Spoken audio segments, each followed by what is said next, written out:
hey there. I'm Kate. And I'm Bradley. This is the history of food. And what did you say? You're not prepared? I'm not prepared because I don't have a story, and it's really weird. My computer's not up. It's sitting next to me, but it's not up. And it's sitting next to you because we're going to do something a little different today. I feel like my hands need something to do. Would you like to knit? No.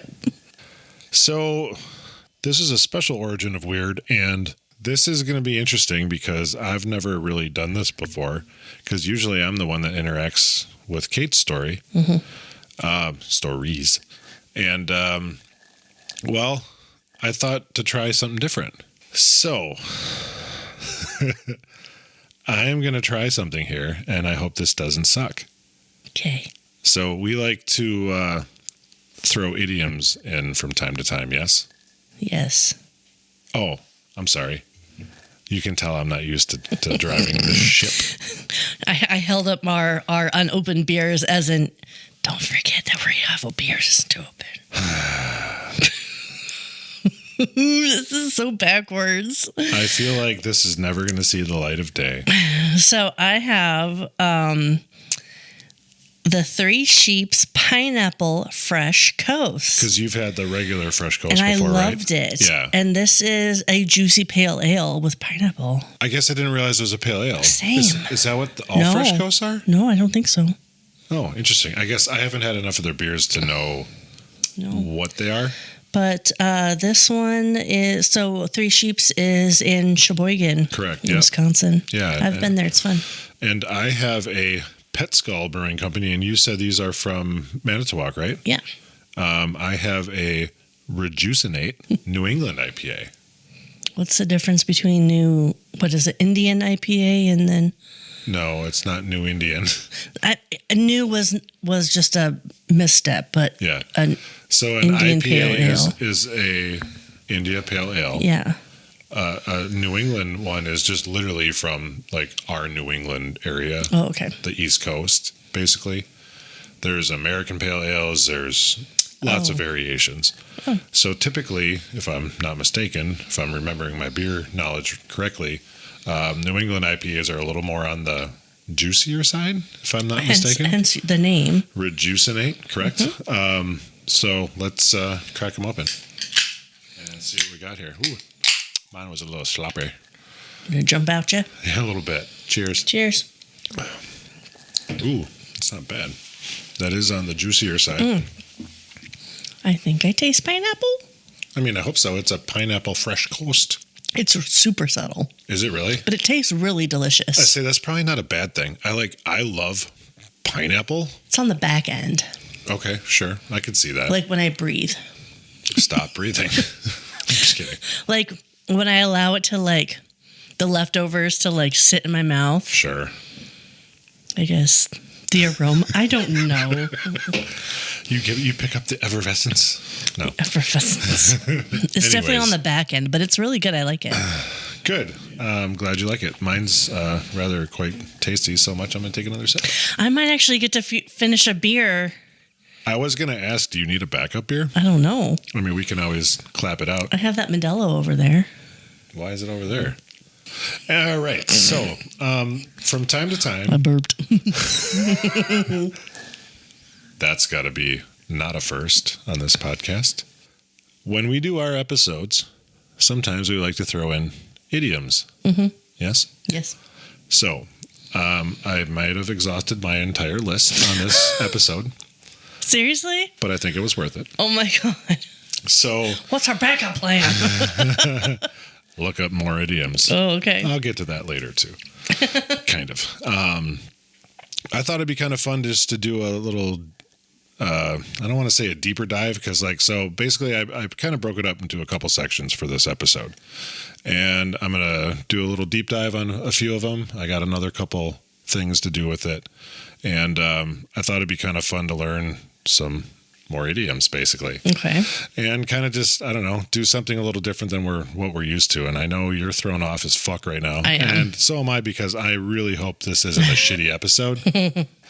Anyways, so basically, most idioms are quite ridiculous if you think about it, right? Mm-hmm. So, again, just for anyone who doesn't know what an idiom is, Idioms are those weird little phrases that sound completely normal until you stop and think about them for 5 seconds, basically.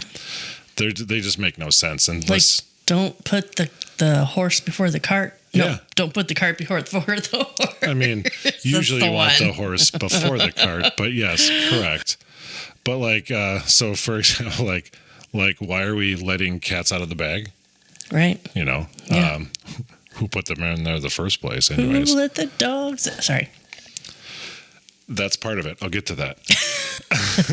Or why would you ever, bite a bullet? Basically, bite the bullet. Yep.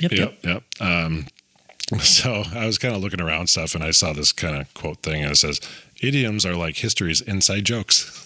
I like it. So do I. I like it a lot. That's why I had to put that in there. But some do have real historical roots. Some are, a complete mystery where they came from, basically. And pretty much they're all quite strange when you actually look at what they are. So we're going to do a little deep dive and see how some make sense and some are just completely weird. Okay. So, anyways, so these are all ones that I haven't done on the podcast before, I believe. I'm pretty sure I haven't. I have marked most of them. So if I do cover something that we've done, I apologize. And I know some of these, you've given me some, Nathan's given me some, I've gotten some from other people. There's only 2 that I could really fully remember who I got them from. And the first one I literally got, and I was just talking to you about this earlier, some movies I was watching.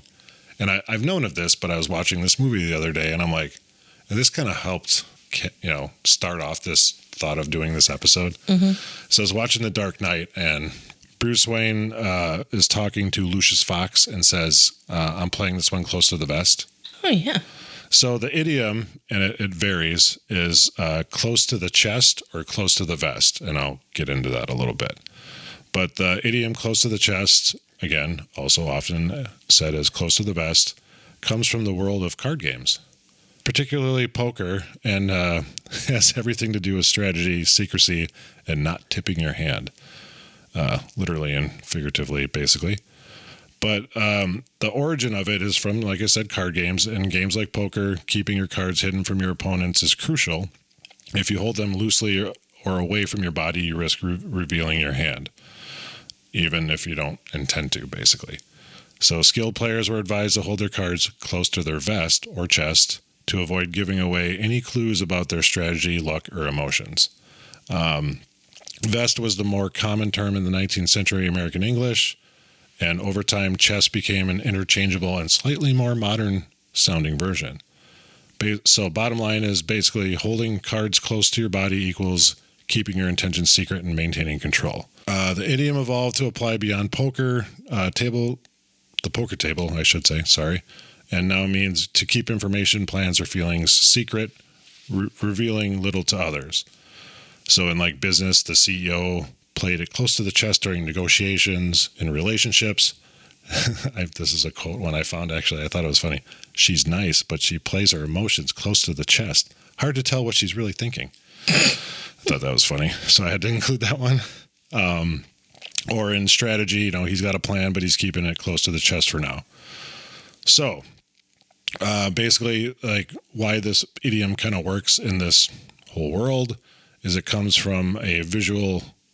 It's very visual. If you think about a card player holding his, cards close to his chest, you can literally picture that in your brain. Mm-hmm. It taps into the human psychology, so the tension between sharing and withholding, and applies broadly between, like I said, business, politics, personal life, sports, pretty much any type of strategy setting, basically. So, like I said, vest versus chest. People always wonder which one is correct.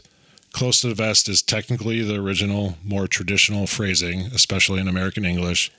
Close to the chest is now just as common, if not more so in casual. So when I grew up, I'm still growing up. I always thought it was close to the chest. I never, and so I did too. First time I ever heard close to the vest, I'm like, did he say that wrong? But no, they're interchangeable these days, but the original apparently was vest. It's like coming down the pike. Yes, correct. People think it's pipe. Pipe, correct.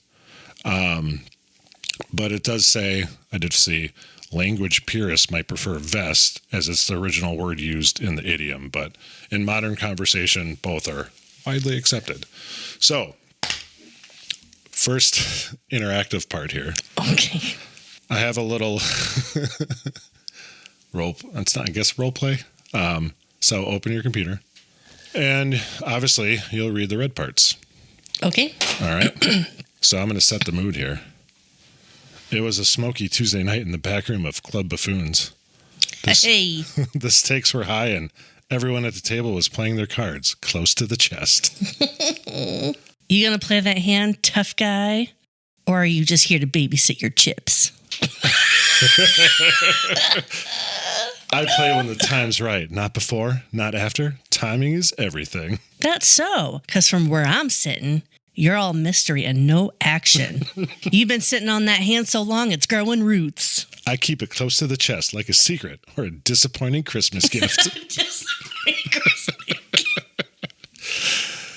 You mean close to the vest. Vest, chest, depends on if you're playing cards or dressing for a 1920s gala. But eventually, someone's got to lay their cards on the table. Not me. Not today. Anyways, so next time someone's not sharing much, they're not being rude. They're just playing it close to the chest. All right. Oh, my gosh. So the next one I have comes from you, which is jump the shark. Okay, yeah. All right. So the idiom jump the shark has one of the most specific and pop culture based origins of any modern expression. It literally comes from a specific episode of a TV show and has since taken a life of its own. So the origin is actually from, do you know where it came from? TV, like you said. Which show? Is there a shark involved? Yes, literally is a shark involved. And it's from a show or a movie? TV show. Oh, Flipper.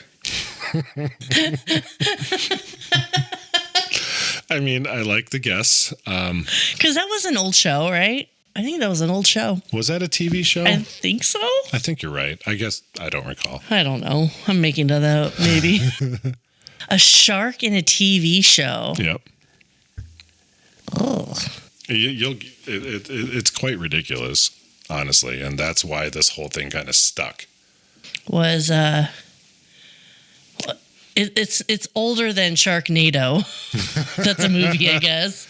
There's isn't there like 12 Sharknadoes by now? Did Jaws become a TV show that I don't know about? Nope. I want to say it's around similar time frame, but no, it's not because of Jaws. I don't know. Happy Days. Oh, I've never seen it. You've never seen Happy Days? No, there's a shark in Happy Days. You'll learn that, but you've never seen Happy Days? Not really. I mean, I know who Henry Winkler is. Who's Henry Winkler? What's his character's name? There is literally a statue of him in Milwaukee. Happy? No, he was Days. What? What? What's his character? Fonzie. Oh, yeah. Arthur Fonzarelli. Sure. The Fonz. The Fonz, yeah. If you ever had a jukebox that stopped playing, he fucking hits it and it starts playing. Magic. No, I've never watched it. All right, so this phrase comes from the American sitcom Happy Days. Okay. Specifically, Season 5, Episode 3, titled Hollywood Part 3.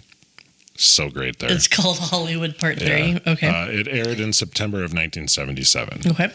So a short synopsis of it is, in this episode, Fonzie, played by Henry Winkler, who you just said. He's in Scream. That's why I know him. I was just going to say that's why you know him. I love Scream. The super cool leather jacket wearing character jumps over a shark on water skis while still wearing his leather jacket. The show was trying to keep things exciting and edgy, but the stunt came off as silly and desperate, even by late 70s TV standards. So the coining of the phrase, the actual idiom wasn't basically born until years later, after the show, 8 years later, in 1985, Two University of Michigan students, John Hine and his roommate Sean Connolly, were talking about TV shows that had passed their prime, and Hine referred to the shark jumping episode of Happy Days as the exact moment the show started its decline. So they ran with that. Hine later created the website jumptheshark.com in the late 1990s, which cataloged the moments when TV shows supposedly began to go downhill. The site became so popular that it was sold to TV Guide in 2006. That's awesome. Yeah. So the modern meaning. So today, jump the shark means the moment when something that was once popular or high quality starts to decline in quality, often because it's trying too hard to stay relevant. Mm-hmm. Yeah. So most notably for TV shows or franchises that outlive their welcome and resort to gimmicks like Sharknado 23 or whatever the fuck number they're at. Or Mission Impossible 45. So I disagree with that one. They're still pretty good. You just aren't a huge Tom Cruise fan. Yeah, I could take him or leave him. Really leave him. Or basically brands, artists, or trends that do something over the top or, out of the character for them that clearly signals it's past their prime, basically. Yeah. So some examples, the show really jumped the shark when they introduced the talking dog, something stupid like that or whatever. Mm-hmm. Or that band jumped a shark after their fourth album when they started doing EDM remixes of polka songs. Why it's stuck, though, and why people think it's such a perfect idiom is because it's vivid. You can literally imagine a guy on water skis jumping over a shark. Even if you haven't seen the show, you can now picture something stupid. Mm-hmm. Take a figure, jump over a shark on skis in a leather jacket. It's tied to a real traceable cultural moment, which Happy Days was fucking huge back in the day. Pretty much it describes a phenomenon that most everyone recognizes, even if they don't have a name for it. Yeah. So that is Jump the Shark, which you, I think, mentioned to me in like the last week or so, something like that. All right. Was it part one, I think, right? Yeah, it was part one of Lizzie. I mentioned rode hard and put away wet. Yeah. Yeah. The Lizzie Sear episode. Yep, part one. So that idiom comes from the world of horse riding, which I've told you about a little bit, and horse care. And like many idioms, it evolved from a literal practice to a metaphorical meaning over time. So in its original context, rode hard and put away wet referred to poor treatment of the horse, basically. When a horse is ridden hard, it sweats heavily and becomes hot. If the horse is put away wet, meaning pretty much you put it in a stable without cleaning it, watering it down, whatever it might be, properly cooled down, basically, it can become sick or injured. And that's actually a real thing, me having a horse before. But yeah, so basically proper horse care requires walking the horse after a hard ride, allowing the horse to cool down from very vigorous activity, basically. Mm-hmm. Over time, though, this phrase was adopted metaphorically to describe a person who appears exhausted, worn out, or used up, kind of like Lizzie Sear looked like. She was, 29, I think he said. She looked really, really old for 29. But basically, he looked like he'd been rode hard and put away wet. Yeah. That's pretty much what I said about her, too. Basically, it's mostly a joke about someone's appearance these days.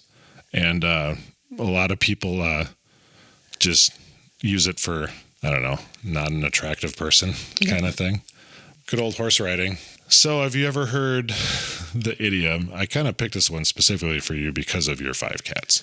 Oh, okay. And I have cats too. But there's more than one way to skin a cat? Yeah, I've heard that. You've heard that before? Yeah. Okay. Hold on while I sip my beer. And you mull that one over. So the idiom, there's more than one way to skin a cat, means that there's more than one way to accomplish a task or solve a problem.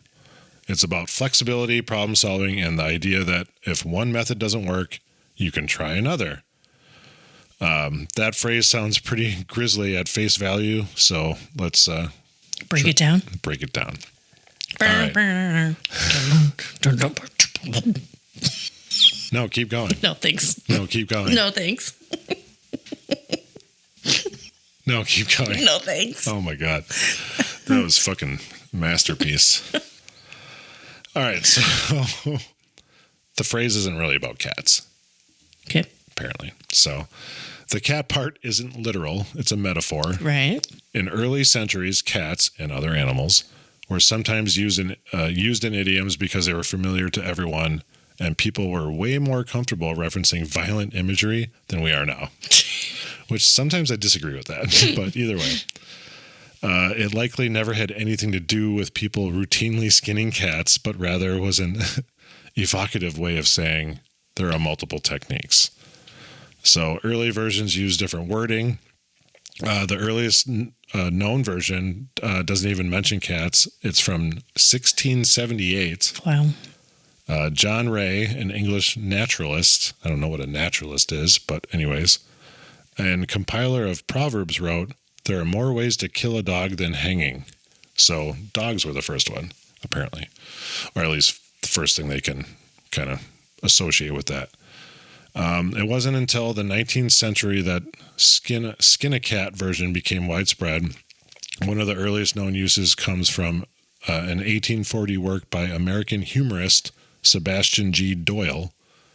There are more ways than one to skin a cat. So he's the first one that said it, basically.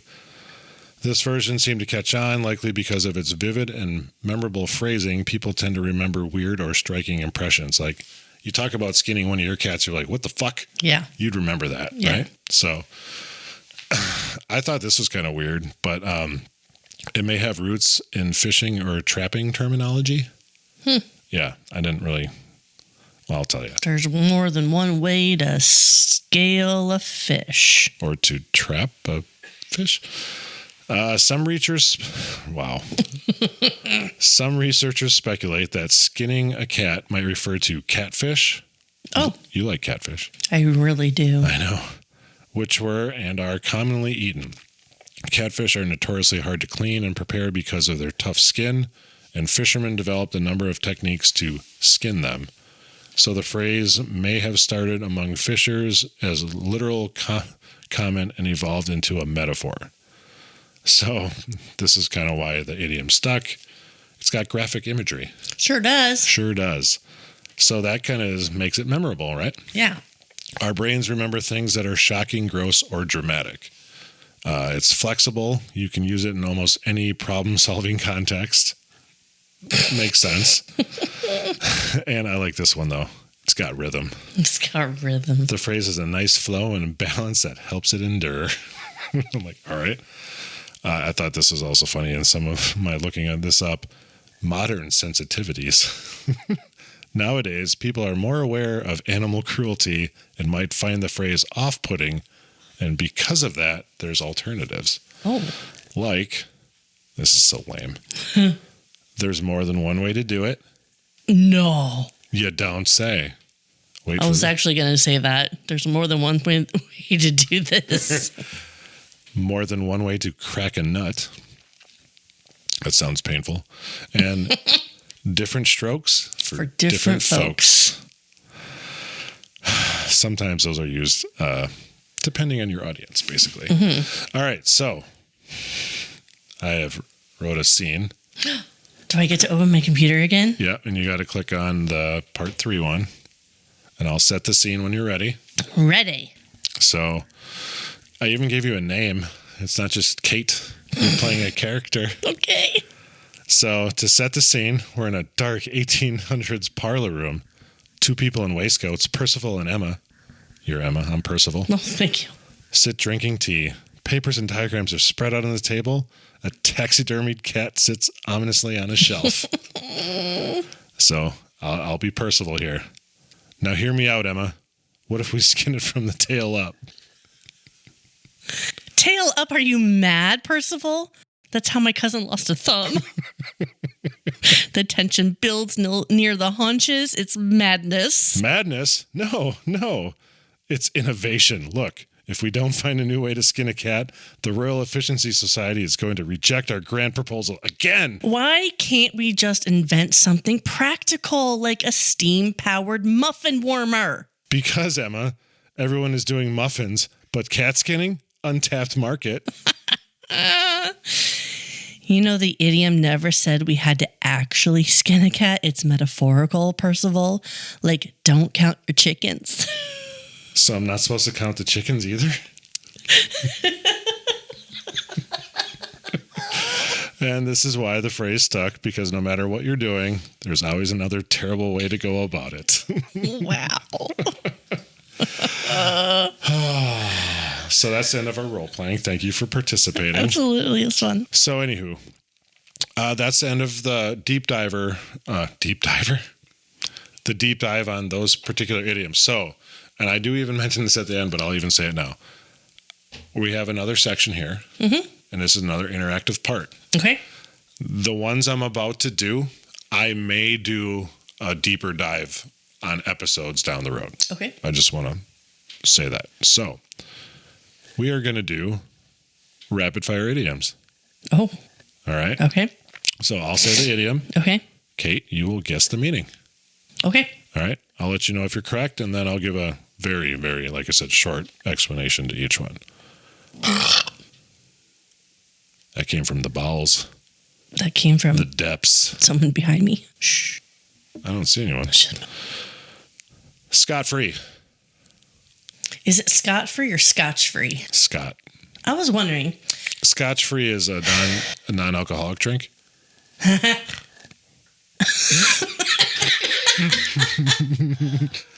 Scot-free. Like literally. You got away with something without consequences. Yeah. Evading punishment comes from Scot, meaning a tax, not the country. A what? Tax. Tax. T-A-X. Yeah. Oh. All right. Grasping at straws. The thing is, I know all these. Maybe. Trying to come up with something when it's not like super easy to do. Desperate. Desperate. Yeah. Desperately trying something unlikely to work. Yeah. You're grasping at straws. Yeah. Nip it in the bud.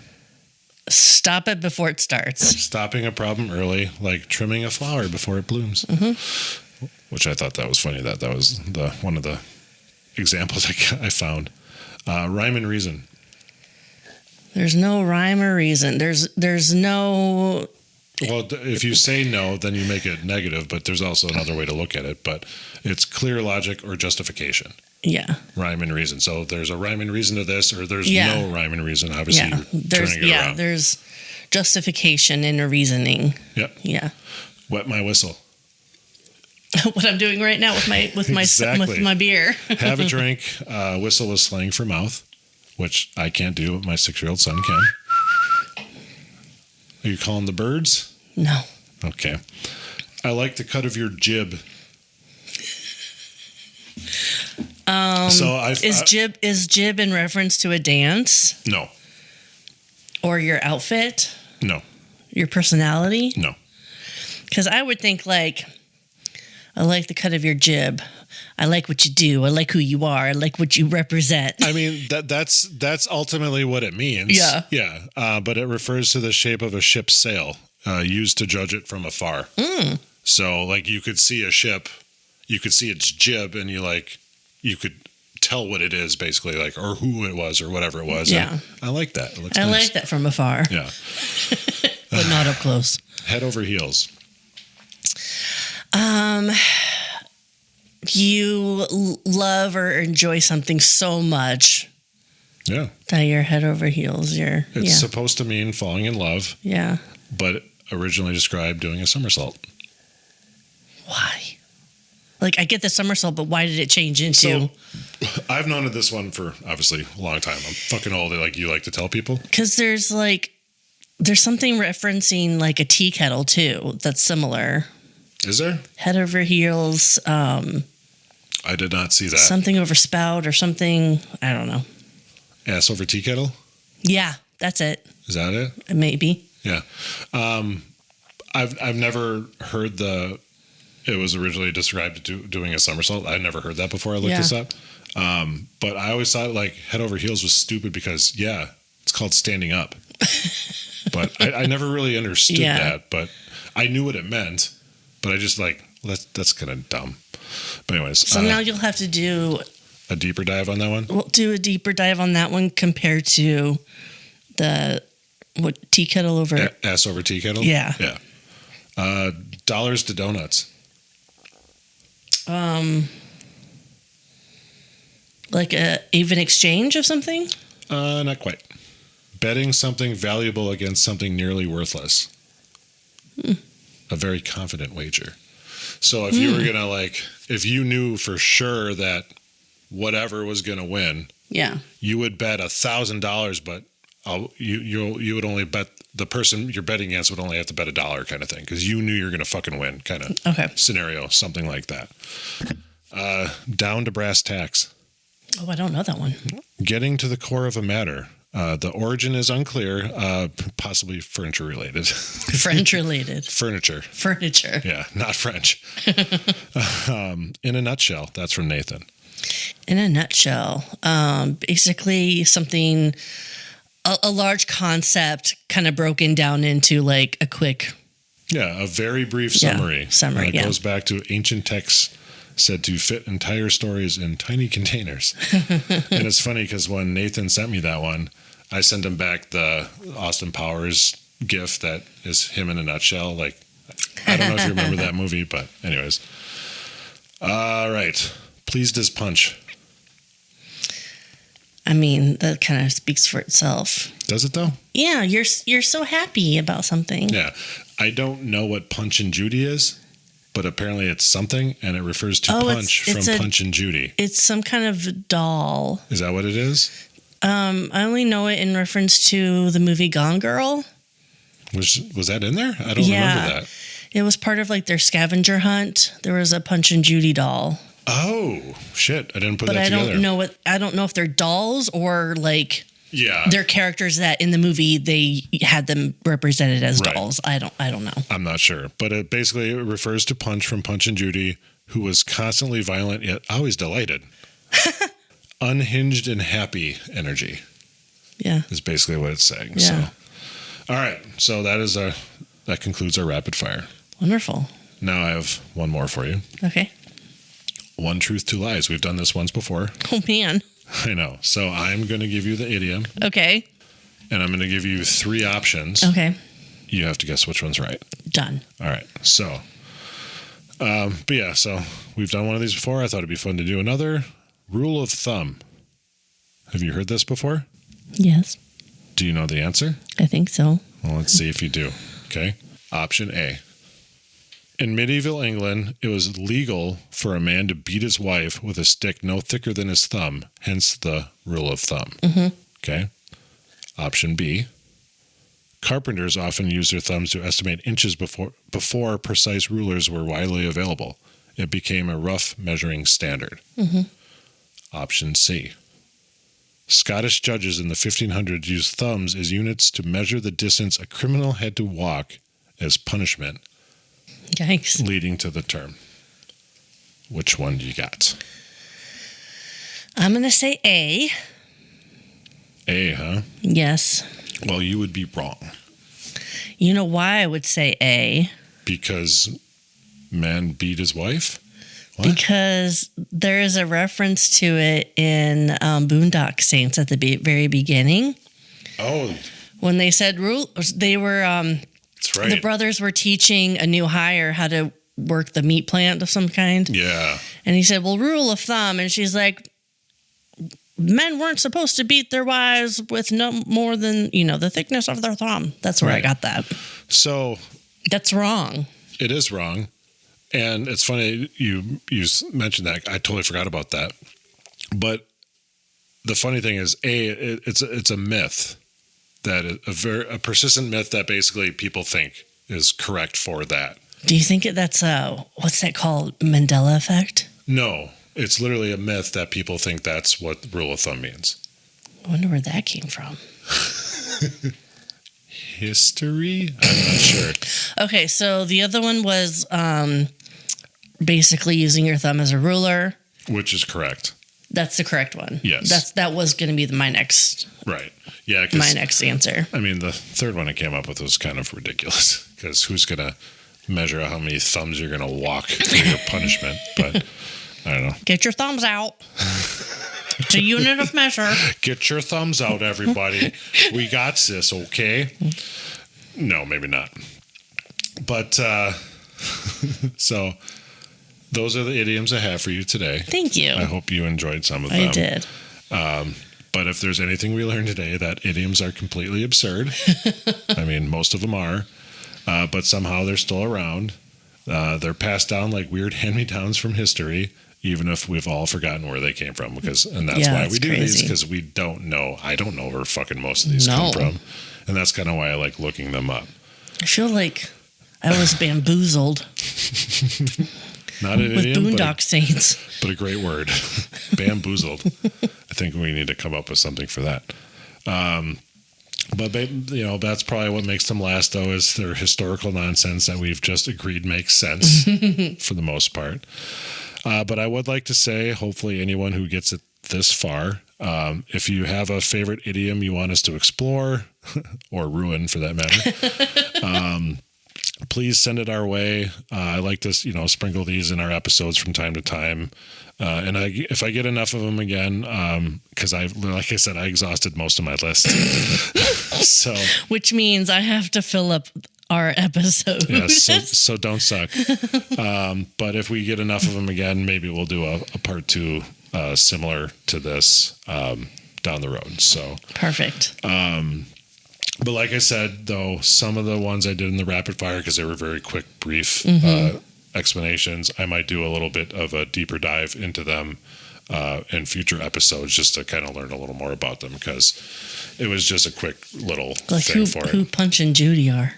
Yeah, no, I totally forgot about that, about Gone Girl. I do not recall that at all. But now that you bring it up, I'm like, oh yeah, that is a thing. So I don't know, though. I'm not familiar, and I'm old, so you would think I would. But how's your beer? So good. I really like it. It's not like a heavy IPA. And like I said, the pineapple is not strong, but very subtle. But it's on the back end. Good.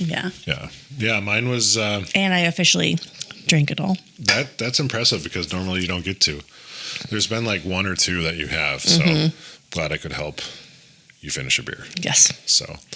I hope you had a little fun doing this. I did. It was fun not having to do much. Particularly liked the role playing. Did you like those? Yeah, it was fun. Okay, good. I thought you might enjoy those, especially because you had me do a role play not that long ago for Lizzie. So I'm like, that'd be kind of fun to do again. But I obviously I wanted to include you on it, and not just tell you stuff. I love it. Yeah. So. Anyways, welp. I suppose. All right, buffoons. That's it for today's episode. Buckle up, because we've got another historical adventure waiting for you next time. Feeling hungry for more buffoonery? Or maybe you have a burning question or a wild historical theory for us to explore? Hit us up on social media. We're History Buffoons Podcast on YouTube, X, Instagram, and Facebook. You can also email us at historybuffoonspodcast@gmail.com. We are Bradley and Kate. Music by Corey Akers. Follow us wherever you get your podcasts and turn those notifications on to stay in the loop. Until next time, stay curious and don't forget to rate and review us. Remember, the buffoonery never stops.